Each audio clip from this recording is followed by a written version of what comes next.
हाय, good morning और divine soul. Welcome on the divine guided channel twin flames soul mission. मैं गुंजन आपका स्वागत करती हूँ। होपफुली आप सभी अच्छे होंगे। और आज मैं जो वीडियो लेकर आई हूँ, मैं उसमें आपकी जो बॉडी है और आपकी जो ईश्वर है, इनका क्या संबंध है, कैसे वो आपको बहुत जल्दी सुन लेते हैं, आप कैसे खुद को पहचानेंगे, खुद को कैसे जानेंगे, उस परमात्मा को कैसे जानेंगे, काफ़ी सारी चीज़ें आप इस वीडियो में आज जानेंगे, पहचानेंगे। आज मैं कुछ क्लियरिटी आपको देना चाहती हूँ। जो इतनी सारी वीडियोस देख कर आपका माइंड भर चुका है और सच्चाई क्या है वो आपको समझ नहीं आ रही है। इस जर्नी में चलने के लिए क्या जानना आवश्यक है, उसमें भी आपको थोड़ी प्रॉब्लम होती है। आप अप एंड डाउन में आते रहते हैं। तो मैं आज आपको कुछ अच्छी चीज़ें, जो सच्चाई है, मैं बस आपको ट्रुथ बताने जा रही हूँ। आपको ये बॉडी नज़र आ रही होगी, ये मैंने जस्ट नॉर्मल ऐसी बना दिया अंडरस्टैंड करने के लिए आपको। ये जो शरीर है, आउटर बॉडी, ये जो है, ये आपकी स्किन वाली बॉडी है। आपका जो शरीर है, इस शरीर में आपकी ये सब हड्डियाँ वगैरह, ये सब चीज़ें इसमें हैं, ये सब इसी में है। ये सारा आपका शरीर है। जो शरीर आपको मिला है, इस शरीर को वैज्ञानिक देख पाते हैं, डॉक्टर्स ठीक कर पाते हैं, इस वाले को कर पाते हैं, इसको नहीं कर पाते, ये इसको भी नहीं कर पाते। ये सब इनके डॉक्टर्स के बस की बात नहीं होती। डॉक्टर सिर्फ इस वाले शरीर को ठीक कर सकते हैं। इसका नाम है स्थूल शरीर। ये दिखा है ना, स्थूल शरीर, इसे बोलते हैं फिजिकल बॉडी। ओके, तो ये फिजिकल बॉडी आपका शरीर है। अब इस शरीर के अंदर ये वाली बॉडी, इसको बोलते हैं कारण बॉडी। कारण जो हर चीज़ का कारण है। आपने देखा होगा, जब आप ब्लेम गेम करते हैं या कोई और आपके ऊपर कहता है कि इसके कारण मुझे दुख मिले, इसके कारण आज मैं अलग हूँ, थर्ड पार्टी के कारण आज मैं अपने ट्विन से अलग हूँ, मेरे ट्विन के कारण आज मैं दुखी हूँ, या इस कार्मिक के कारण आज मेरी ये स्थिति है, या मेरी ये स्थिति के कारण आज मैं परेशान हूँ, या इसके कारण, उसके कारण। ये जो कारण निकल के आते हैं ना, इतने सारे रीज़न, वो सब यही वाली बॉडी है जो क्रिएट करती है, जो लेकर आई है पिछले जन्मों से। ये जो अंदर वाली बॉडी है, ये होता है परमात्मा का अंश, परमपिता का अंश। यही है ईश्वर, यही है परमात्मा, जो आपको अच्छे बुरे रास्ते पर लेकर जाता है। ये जो यात्रा है ट्विन फ्लेम की जो यात्रा है, वो इसकी है। वो इसकी भी नहीं है, वो इसकी भी नहीं है, इसकी है। ये ट्विन फ्लेम जर्नी इस अंश की है। ये जो अंश है, इसका परमात्मा है, बहुत बड़ा अंश। ये जो जितने भी अंश है, ये सबको मिलाना चाहता है, एक करना चाहता है। तो इसलिए इसने जन्म लिया है इस शरीर के साथ। मगर इसने जितनी बार, जब पहली बार शरीर में जन्म लिया था, उस टाइम पर इसने जो भी कार्य किए, उसमें इसने जो भी अनुभव किए, इस शरीर ने, इस मन ने इसको मान लिया। इस चीज़ को एक मन दिया गया था। ये मन है, मन जो कारण होता है, ये हमारा मन होता है। इसके साथ में, इसी में होते हैं आपके चेतन मन, अवचेतन मन और कॉन्शियस मन, जिसे आप कॉन्शियस, सबकॉन्शियस, अनकॉन्शियस बोलते हैं, वो सब इसमें है। चेतन, अचेतन, अवचेतन, ये सब इस बॉडी में होते हैं, कारण बॉडी में। तो आपको इस चीज़ को अंडरस्टैंड करना पड़ेगा। आपको कॉन्शियस, आपका जो कॉन्शियस माइंड है, आपका अनकॉन्शियस है, सब कॉन्शियस है, इसको अच्छे से रीड कीजिए, इसके बारे में जानिए। अब जितना जानना है इसके बारे में जानिए, इसको अंडरस्टैंड कीजिए। आप इसको अंडरस्टैंड करेंगे, जो आपको परेशान करता है, ये सारी चीज़ों का जड़ है, यही है जड़ आपको जो परेशान करती है, ये बॉडी। अगर आपको यहाँ तक पहुँचना है, इस बॉडी को समझना है, ये जो अंतरात्मा है आपकी, इसको समझना है, इसको समझने के लिए पहले आपको इसे समझना पड़ेगा। और इसको समझने के लिए आपको करने पड़ते हैं चक्रा मेडिटेशन। ये चक्रा मेडिटेशन आपके क्राउन चक्र, ये थर्ड आई चक्र, ये आपका हृदय चक्र, यहाँ गोल्डन चक्र भी होता है, यहाँ भी होते हैं चक्र, जो मैंने खुद फील किए हैं। यहाँ पे हार्ट चक्र होता है, ये थर्ड चक्र है। यहाँ पर एक और चक्र होता है, यहाँ भी चक्र होते हैं, सब कनेक्टेड होते हैं। और यहाँ पे होती है, नाभि में आपका आता है मणिपुर चक्र। जब यहाँ से उठते हैं तो यहाँ से यहाँ तक की जो यात्रा होती है, इसमें बहुत वक्त लगता है, क्योंकि यहाँ से यहाँ तक की यात्रा में बहुत सारी चीज़ें, बहुत सारी गंदगी फंसी होती है। इन सबको क्लियर करने में बहुत टाइम लगता है। इसके लिए बहुत सारी साधना, बहुत टाइम तक का मेडिटेशन की आवश्यकता होती है। यहाँ से यहाँ तक पहुँचने के लिए ही समाधि की भी आवश्यकता होती है। तो इसके लिए जब आप इसकी हीलिंग होती है, तो यहाँ पर भी हीलिंग की जाती है, यहाँ भी हीलिंग की जाती है। आपके कारण शरीर की जितनी भी गंदगी, वो सब क्लियर की जाती है। ये सब कारण शरीर पर ही काम होता है, तो कारण शरीर को क्लियर किया जाता है यहाँ से। इसके बाद यहाँ आता है, थोड़ा सा नाभि से नीचे होता है ये स्वादिष्ठान चक्र, यहाँ होता है सबसे नीचे मूलाधार चक्र। ये सब आपके कारण बॉडी के अंदर ये होते हैं, इस शरीर के अंदर। इसका इफेक्ट पड़ता है जब आप इस चीज़ पे काम करते हैं, अंतरात्मा पे काम करते हैं, तो इसका इफेक्ट निकल के, सारी ऊर्जाएं निकल के इस शरीर को ठीक करती हैं। इसको यहाँ से ये चीज़ें ऐसे इसकी रेज निकलती हैं, ये वाइब्रेट होते हैं। ये सब ऐसे ऐसे ऐसे ऊर्जाएं निकलती हैं, यहाँ से बहती हैं इधर उधर को, ये ऊपर की तरफ चढ़ता है, यहाँ से लेके यहाँ से ऐसे घूम घूम के जाता है, ऐसे ऐसे घूम के ऐसे ऐसे घूम के जाता है, ऐसे यहाँ पे आके जम जाता है, ये इकट्ठा हो जाता है। जब इस पर काम करने लगते हैं आप स्वादिष्टान चक्रा पर, तो ये बहुत जगह जाता है। पहले तो ये इधर उधर आपकी इस पूरी बॉडी में यहाँ से घूमेगा, आपके जितने प्रजनन अंग है यहाँ सब, इन सब चीज़ों पे आपको वाइब्रेशन फील होगी, और आपके टेस्ट होंगे।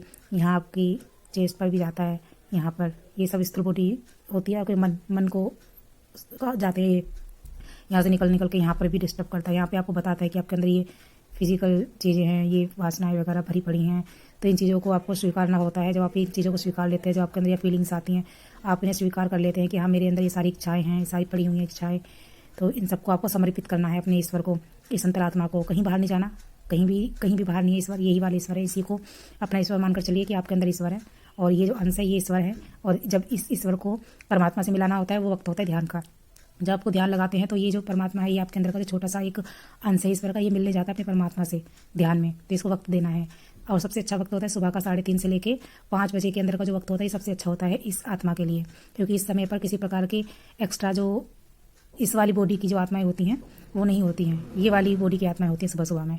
तो सुबह में इस वक्त में अपने ईश्वर से मिलने के लिए इसको सबसे अच्छा वक्त मिल जाता है। इसलिए आपको 3:30 से 5 बजे के बीच में आप ध्यान करते हैं तो सबसे बेस्ट है। इसके लिए 10 मिनट 15 मिनट जितना हो पाए कीजिए, वो वक्त सिर्फ इसी को दीजिए।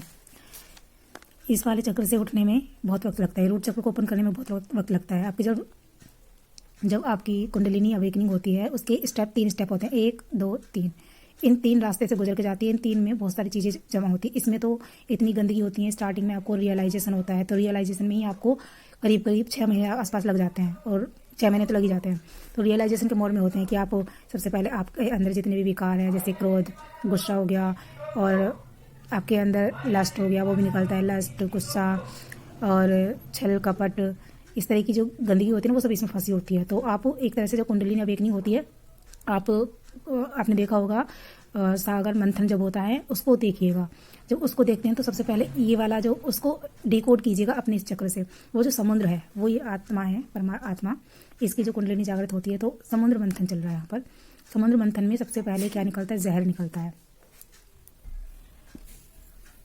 उसके बाद जब आप सागर मंथन किया जाता है, तो सागर मंथन के बाद में निकलती है एक लेडीज, एक औरत। वो कौन थी? भगवान विष्णु की वाइफ। और वो क्यों भेजी गई थी? इसीलिए भेजी गई थी ताकि नेक्स्ट टाइम में जब भी मनुष्य की ज़िंदगी में इस तरीके की घटनाएं आएंगी तो इन चीज़ों को अंडरस्टैंड कर पाएगा।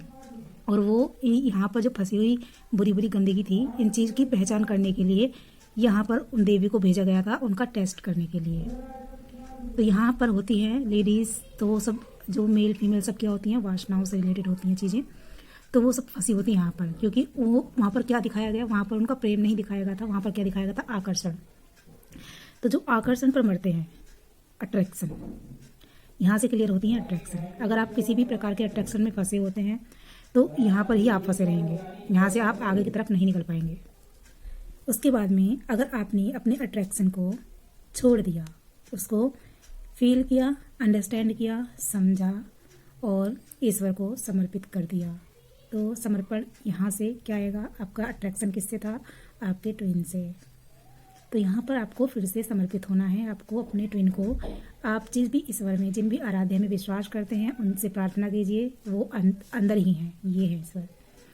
ठीक है, अपने हृदय के पास में हाथ जोड़ना है और कहना है कि हे परमपिता परमेश्वर, आपका अंश मेरे अंदर है, ये मेरे लिए बहुत खुशी की बात है। और ये जो यात्रा है, ये यात्रा आप ही की है। इस यात्रा में आगे भी आप ही मुझे लेकर जाएंगे। मेरे जो इस मन के जितने भी इस आदतें हैं, बुरी आदतें हैं, कोई भी विकार है मेरे अंदर, कोई भी मेरे अंदर वासना है, तो मैं उन सब चीज़ों को आपको समर्पित करती हूँ। जब आप इस मन को यहाँ इसको समर्पित कर देंगे तो वो काम इनका हो जाएगा। अब आपको इनको क्या क्या फीलिंग हो रही हैं वो बस आपको एक्सेप्ट करनी है, इसको एक्सेप्ट करनी है।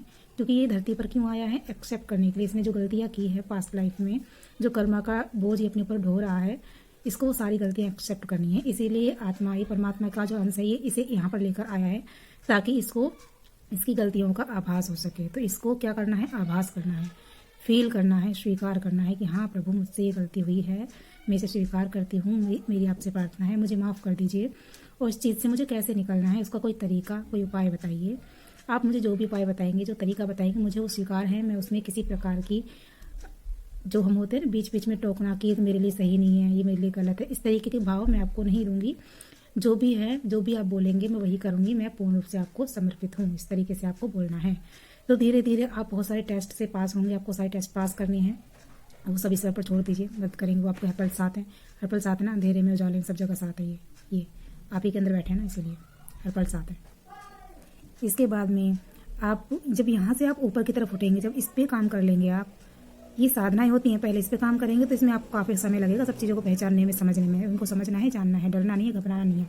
काफ़ी सारी चीज़ें आपके अंदर से इसी बॉडी की निकल के बाहर आ सकती हैं। वो सब इसी की होती हैं। बाहर की लाइफ में कोई नहीं, बाहर से कोई भूत प्रेत वगैरह कुछ नहीं आता। सब यही है, इसके भय हैं सारे, इसके डर है सब मन के, यही हमें डराता है। तो इसने अपने अंदर डर इकट्ठे कर रखे हैं, इसीलिए उन डर से ही हमें लगता है कि सब कुछ बाहर है। बाहर कुछ नहीं है, सब अंदर ही है।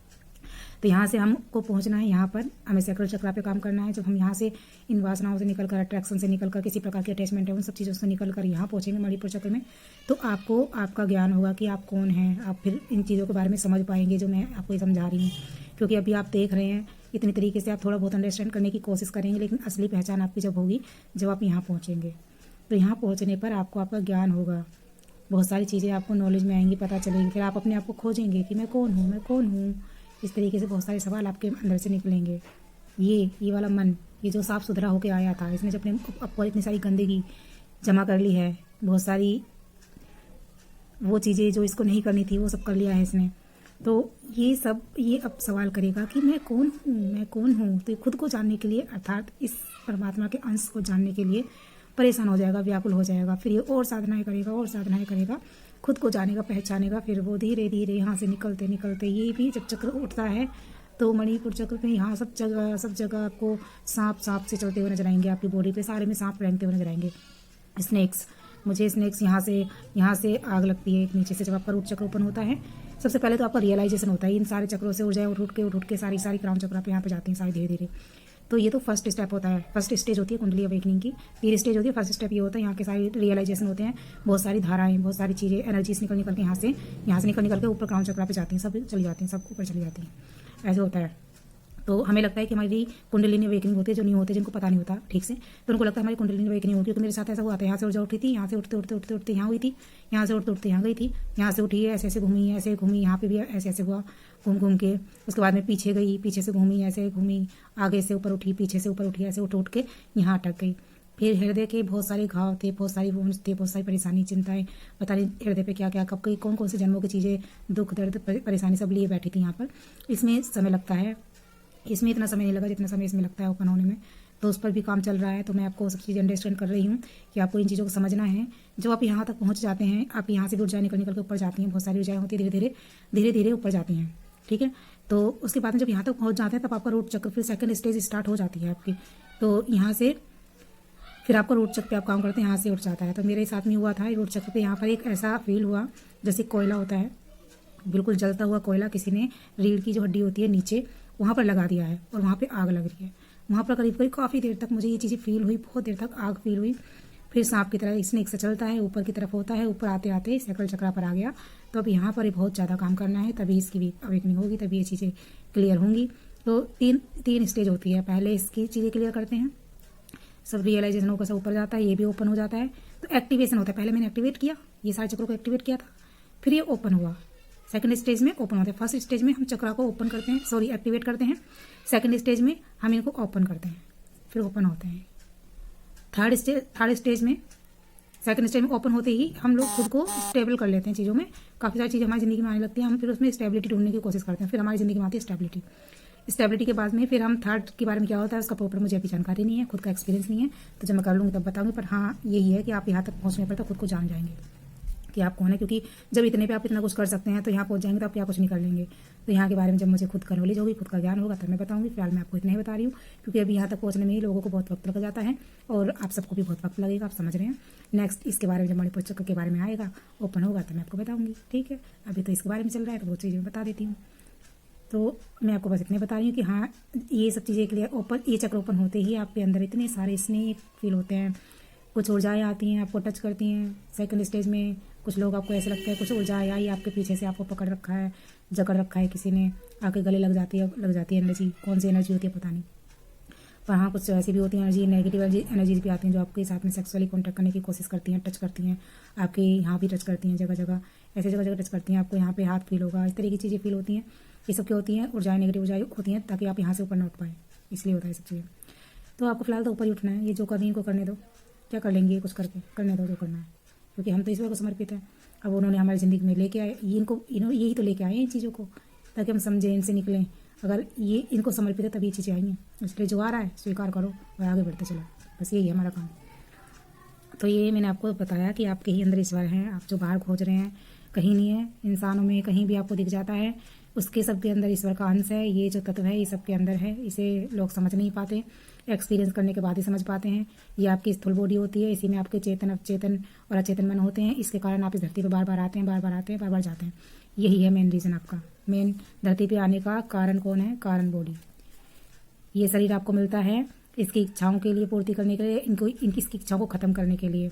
अगर आप इच्छाओं की पूर्ति करते रह जाएंगे तो आपकी इच्छाओं की पूर्ति नहीं होगी, पता नहीं कितने जन्मों की इच्छा इस पर है। तो इसलिए अगर आपको इन सब चीज़ों से छुटकारा पाना है, इस कारण बॉडी से छुटकारा पाना है, तो इसको समर्पित हो जाओ और जो ज़िंदगी में आ रहा है उसे स्वीकार करते चले जाओ। फिर वो अच्छा भी हो सकता है, वो बुरा भी हो सकता है, जो भी हो आपकी इस बॉडी को ख़त्म करने के लिए होगा। यही आपकी इस ट्विन फ्लेम जर्नी का रहस्य है, यही आपको करना है, बस इसी पे काम करना है। रही बात ट्विन की, उसे इसको समर्पित कर दो, ये उसका इसका अंश है, वो खुद ले आएगा। आपको ये सब करवा के, सारी क्लियर करवा के, जब आप और ये बॉडी और इसके बीच में जब ये कारण शरीर नहीं रहेगा तो ये आत्मा खुद ही अपने अंश को अपनी तरफ खींच लेगी, आपको पता भी नहीं चलेगा। तो फिलहाल जब तक तुम्हारे कारण बॉडी को खत्म करने का समय है, आप इस पर काम करो और सब कुछ इसको समर्पित कर दो, ठीक है। अब मैं थोड़ी सी आपको समझाती हूँ, मैंने जो अंडरस्टैंड किया। हाँ, तो हमारे जो भगवान विष्णु होते हैं वो रचनाएं करते हैं, संसार उन्होंने बनाया, ब्रह्मा ने इस पूरे पृथ्वी की जैसे रचना करते हैं, और ये प्रकृति को बनाने का काम, बिगाड़ने का काम, ये सब कुछ विष्णु भगवान का है। और जो समाज बनाने का काम है, समाज के कार्य करने का, ये सब कुछ ईश्वर भोलेनाथ का काम है। तो भोलेनाथ का काम क्या है, वैराग्य। भगवान भोलेनाथ का काम है धर्म, ठीक है। तो उन्होंने वैराग्य को लिया हुआ है, उनके लिए कर्म और भाग्य ये दोनों कुछ नहीं है, अर्थात वो इनसे ऊपर उठ चुके हैं। उन्होंने कर्म और भाग्य का चयन नहीं किया, कर्म क्या है, भाग्य क्या है, दोनों में से क्या चुने। उन्होंने इन दोनों में से किसी को नहीं चुना है, उन्होंने चयन किसको किया है, वैराग्य को। वैराग्य क्या है, कर्म और भाग्य का चयन करने से परे अलग होकर वैराग्य के मार्ग को चुना जा सकता है, जो कि भोलेनाथ ने चुना है। तो वैराग्य में ना सम्मान की इच्छा होती है, न सम्मान का मोह रहे, ना आप उपमान का भय रहे। एक ऐसी दशा में आ जाना जहाँ इन दोनों का आभास ही ना रहे, वो होते हैं वैरागी, जिनको ना इज्जत की फर्क होती है, ना उनको मान ना अपमान कुछ नहीं चाहिए, जो उनके भूखे नहीं होते, जिनमें इनकी भूख नहीं होती, वो होते हैं वैरागी। तो उनको जब इन सम्मान और अपमान से फर्क ना पड़े। एग्जाम्पल ले लीजिए आपके ट्विन का, आपका ट्विन आप ही अगर इंसल्ट कर दे तो आपके अंदर ये जाग जाएगी, उसने तो मेरी बेइज्जती कर दी, अब तो मैं उसको बात ही नहीं करूँगी, या मैं ये नहीं करूँगी या वो नहीं करूँगी। आपके अंदर आ गया गुस्सा, अहंकार, वो क्या है, इस बॉडी की परेशानी, ठीक है। अगर उसने आपकी बेइज्जती की, आपका ट्विन बॉडी, मान लीजिए ट्विन आपका और ये आप हो, इन दोनों का मिलन कराना है, ठीक है। इनके इसके और इसके बीच में क्या आ रहा है, ये कारण बॉडी आ रही है, तो ये आ रही है। तो अब इसके और इसके मिलन के लिए इसको हटाना आवश्यक है। अब जब ये इसकी बेइज्जती करता है, तो इसको जब ये इसकी बेइज्जती करता है, तो इसको अगर गुस्सा आया, अगर कुछ गुस्सा क्रिएट वगैरह चीज़ें हुई, इसने क्यों किया, क्योंकि उसको पता है आपके अंदर ये चीज़ें हैं क्रिएट की, आपके अंदर इस बॉडी का आभास हुआ कि आपके अंदर गुस्सा है, आपने इसको आप प्यार नहीं करते, या प्यार किस तरीके का है, जब आपने इसको गुस्सा कर दिया, आपके अंदर सम्मान का भय हो गया। तो भय चीज़ें क्या है, यही है बॉडी, सब कुछ इसी में पड़ा हुआ है। या किसी ने आपको सम्मान किया, इसने आपको सम्मान किया और आपके अंदर फिर अहंकार आ गया, प्राउड फील हो गया कि उसने मेरी तारीफ की, वाह बहुत ज़्यादा ओवर हैप्पीनेस आ गई, तो वो सब भी इसी के हैं। तो सब कुछ यही फील करने वाली चीज़ कौन है, यही है। तो जब आपके अंदर बीच में ये चीज़ ना रहे, ये बॉडी ना रहे, ये और ये रहे, इसने सम्मान किया, ओके, इसने अपमान किया, ओके ठीक है, खुश रहो, अपमान किया, खुश रहो, और या फिर इसने इज्जत दी, खुश रहो, ज़्यादा उछले नहीं, आप सम्मान देने पे ज़्यादा उछल कूद नहीं की, बहुत ज़्यादा ओवर हैप्पीनेस फील नहीं की, ठीक है, नॉर्मल इक्वली फील किया। अगर इसने बेइज्जती की तब भी इसने इक्वली फील किया। तो इक्वली फील करना होता है, समान भाव में आना होता है वैराग्य, ठीक है। तो ये चीज़ें हमें समझनी होती हैं, यहाँ तक पहुँचना थोड़ा मुश्किल होता है, पर पहुँच सकते हैं, इम्पॉसिबल नहीं है। अब जब हम कवच लेते हैं कि सुरक्षा कवच, तो सबसे अच्छा, मैंने उसके ऊपर कल ये सब डाउनलोडिंग है जो कुछ भी निकल के आया है, तो वो सब है सबसे अच्छा कवच आत्मरक्षा के लिए जो होता है वो सिर्फ और सिर्फ योग है। अगर आपको आत्मरक्षा का डर है तो वही कारण बॉडी है, इसको डर लगता है। इसको डर नहीं लगता क्योंकि इसको पता है ये बहुत बलवान है, योग करेगी, साधना ही करेगी तो ये सुरक्षित ही रहेगी। तो इसलिए इस बॉडी को योग करना है ताकि वो इससे जुड़ी रहे और ये जो भय है ये बीच में से निकल जाए।